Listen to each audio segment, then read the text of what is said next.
CD stud என்கிற கர்த்தருடைய தாசன் அவர் தேவ சமூகத்துல மரிக்க போகிற அந்த தருவாயில சரீரம் முழுவதும் உழன்று போய் தோளும் நரம்பும் எலும்புகள் மட்டும்தான் அவன் சரீரத்தில் இருந்தது. அவ்வளவு பலவீனம்.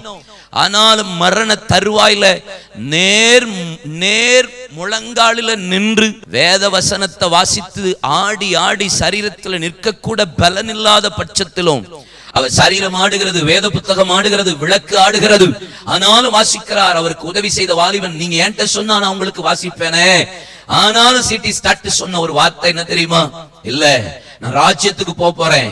இன்னும் இந்த வசனத்துல நான் இன்னும் அறியாத பகுதி, இன்னும் நான் கை கொள்ளாத பகுதி, இன்னும் நான் மனம் திரும்பாத பகுதி, இன்னும் நான் சரி செய்யாத பகுதி இருக்குமானா என்கிட்ட அவர் பேசட்டும்னு காத்துட்டு இருக்கிறேன்னு கடைசி போகிற வரைக்கும் அந்த மனம் திரும்புதலுக்காக காத்திருந்தார். ஆமென்.